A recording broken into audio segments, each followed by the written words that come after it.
नमस्ते, मैं हूं संजय दीक्षित और आप देख रहे हैं दी जयपुर डायलॉग्स। क्या अमेरिका भारत से डरा हुआ है? अब ऐसा लगता तो नहीं जिस तरह से आप देख रहे हैं कि अमेरिका का पूरा इस्टेब्लिशमेंट भारत को तंग करने के लिए एरिक गैरसेटी जैसे को यहाँ पर राजदूत बनाकर भेज रहा है। और सबसे बड़ी बात ये हुई कि जब हमने बात की थी एरिक गैरसेटी के बारे में और उसके क्या क्रीडेंशियल्स हैं, किस तरह से वो फ्रेंच क्लब जो है पेरिस वाला उससे गाइड होता है और किस तरह उसके जो विचार हैं जो उसने व्यक्त किए हैं वहाँ की सीनेट फॉरेन रिलेशंस कमेटी में, वो पूरी तरह से भारत के विरोध में है और एक रेजीम चेंज का संदेह दिलाते हैं। अब जो लेटेस्ट हुआ है वो क्या हुआ है कि ये जो एरिक गारसेटी ये पकड़ा गया। ये पहले तो सेक्सुअल हैरेसमेंट के केस में इसके ऊपर आरोप लग रहे थे कि इसने अपने साथी का जो सेक्सुअल हैरेसमेंट था वो जानबूझ के बचाया, जानते बूझते उसको नहीं बताया। खैर वो तो बात दूसरी है। अब ये सामने आ रहा है कि इसने चीन से फंडिंग ली है। अब ये चीन से फंडिंग लेने के बाद में अब ये इसका जब कन्फर्मेशन सेनेट में जाएगा तो हम देखते हैं क्या बात होती है। लेकिन अमेरिका को डर लग गया, इसलिए आज अमेरिका ने क्या किया है आपको पता है कि उन्होंने भारत और चीन का विवाद जो चला आ रहा है आज से नहीं, 1950 के बाद से, बल्कि 1949 में जब चीन ने तिब्बत को ऑक्यूपाई किया था, उसके ऊपर कब्ज़ा किया था, तब से चला आ रहा है। और पूर्व में मैकमोहन लाइन और पश्चिम में एक मैकार्टनी मैकडोनल्ड लाइन या फिर एक पुरानी फॉरेन ऑफिस लाइन, एक 1873 की लाइन, एक 1899 की लाइन। ये सारी लाइंस जो है ये भारत और चीन के बीच में विवाद का कारण रही हैं। कल अमेरिका ने बिल्कुल औपचारिक रूप से जो पूर्वोत्तर में भारत के जो मैकमोहन लाइन है उसको मान्यता दे दी। अब ये तो बड़े आश्चर्य की बात है कि अमेरिका को इस विवाद में पड़ने की क्या आवश्यकता थी जब वो जानता है कि पाकिस्तान पूरे के पूरे अरुणाचल देश को क्लेम करता है, उसको साउथ तिब्बत कहता है और ये कहता है कि ये भारत ने 1950 के बाद से बड़े फ्रॉडुलेंट तरीके से उनसे कैप्चर किया। और ये बात भी असल में इसलिए कहता है कि जयराम दास दौलत राम जो गवर्नर हुआ करते थे 1950 में असम के, उन्होंने तवांग में अपनी एक फोर्स भेजकर तवांग को तिब्बत से ले लिया था और उस समय तवांग में तिब्बत का एक ऑफिस हुआ करता था। तो चूंकि तिब्बत का एक ऑफिस वहाँ हुआ करता था 1950 में और वहाँ से भारत ने उसको ले लिया था, तो आज तक वो तवांग को सबसे पहले क्लेम करता है। पहले केवल तवांग को क्लेम करता था, अब पूरे अरुणाचल को क्लेम करता है। वैसे चीन को तो आप जानते हैं, वो तो रोज़ अपनी नई क्लेम लाइन बढ़ा देता है। इसी तरह से पश्चिम में मैकार्टनी मैकडोनल्ड लाइन है एक, और उसके पहले एक फ़ॉरेन ऑफिस लाइन 1873 की है जिसके आधार पर हम पूरा अक्साई चिन क्लेम करते हैं। 1962 की उनकी क्लेम लाइन है जो लगभग वैसी है जैसे आज की जो वहाँ की जो LAC है उस प्रकार की।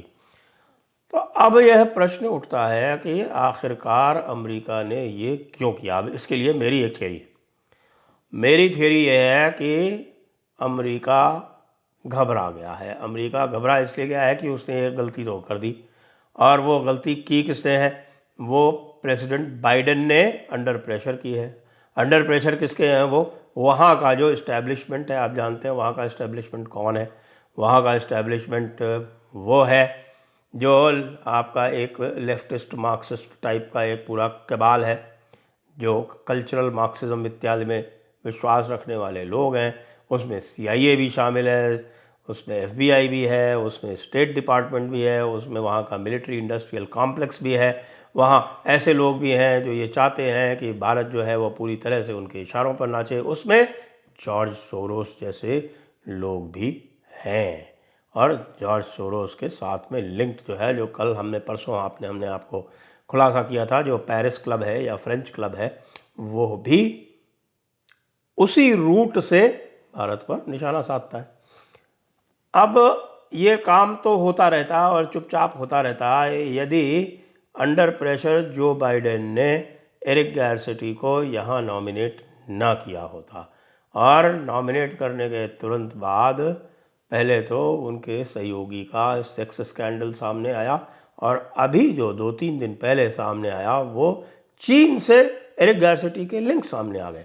अब डेमोक्रेट्स भी पूछ रहे हैं कि भाई ऐसे व्यक्ति को आप भारत भेजोगे जहां भारत और चीन का विवाद जग जाहिर है। अभी 3 वर्ष पूर्व ही वहाँ पर एक गलवान वैली में एक खूनी संघर्ष हुआ है, और उसके बाद से लगातार तनाव है उस बॉर्डर पर, पश्चिम पर विशेष रूप से, पूर्व पे भी है, पूर्व में भी, क्योंकि अभी अभी कुछ ही दिन पहले चीनी सेनाएं जो थी वो पूर्व में भी घुस आई थी, तो उसको भी, उसके भी वीडियो वायरल हुए, उसमें भी भारतीय सेना ने उनको मार मार के वहाँ से पीट पीट के भगा दिया।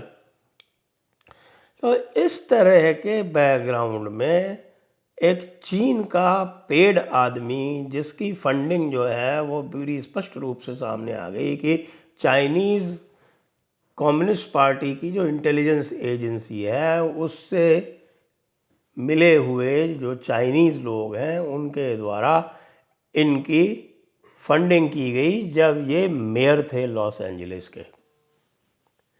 तो नया दांव खेला अमेरिका ने। अब ये नया दांव जो है ये कितना चलेगा ये तो बात देखने वाली है कि भारत जो है वो औपचारिक रूप से इनको स्वीकार करने से मना करेगा या अनौपचारिक रूप से उनको कहेगा कि भाई ये जो आपका गिफ्ट है इसको आप वहीं रख लो, हमें नहीं चाहिए। तो इसको एक तरह से फेस सेवर करने के लिए उन्होंने आज ये कहा कि हम मैकमोहन लाइन को रिकॉग्नाइज करते हैं। अरे भाई इतने दिन कहाँ सो रहे थे? मैकमोहन लाइन वाला झगड़ा आज से नहीं 1950 से चल रहा है। अब हम तो 2023 में है, 73 वर्ष हो गए मैकमोहन लाइन के झगड़े को। जब भारत और चीन का जो 1962 का युद्ध हुआ था वो भी मैकमोहन लाइन के चक्कर में ही हुआ था। जो बैटल ऑफ नामका चू जहाँ से आरंभ हुई थी वो भी मैकमोहन लाइन के कारण ही हुई थी। और जब इस युद्ध का अंत हुआ था, जब चाइना जो था, विंटर्स आ गई थी, उसको पता लगा कि उसकी लॉजिस्टिक्स लाइन एक्सटेंड हो गई हैं, वो सप्लाई नहीं कर पाएगा अपने ट्रूप्स को, तो जब वो पीछे गया था तो वो ये अनाउंस करके गया था कि हम मैकमोहन लाइन के पीछे जा रहे हैं। और युद्ध का कारण ये बताया था कि जो मैकमोहन लाइन है, भारतीय सेना जो है वो उसके बियॉन्ड आ गई है, क्योंकि मैकमोहन लाइन जो थी वो डीलिमिटेड और डीमार्केटेड लाइन ना होकर मैप पर बनाई हुई एक लाइन थी। और जब मैप का जब आप साइज़ देखते हैं तो उसके ऊपर एक मोटी लाइन आप खींच देंगे तो उसमें अंतर आ जाएगा कई किलोमीटर का। और इस कारण 1962 का युद्ध आरंभ हुआ था। नेहरू जी की बेवकूफ़ी तो थी, वो ईस्ट में उन्होंने अपने प्रिय BM कॉल को लगा दिया था। और उस समय प्राणनाथ थापर जैसे, आप समझ लीजिए प्राणनाथ थापर कौन थे, वो कुंज बिहारी थापर के बेटे थे। कुंज बिहारी थापर कौन थे? कुंज बिहारी थापर वो थे जिन्होंने अमृतसर में जनरल डायर का सम्मान किया था स्वर्ण मंदिर के अंदर। तो ऐसे लोगों के साथ में जब आप सेनाएं चलाएंगे तो आप समझ सकते हैं कि सेना का क्या आचर होगा। BM कॉल तो बैटल ऑफ नामका चू के तुरंत बाद भाग आया वहाँ से और भर्ती हो गया आगे अस्पताल में दिल्ली में।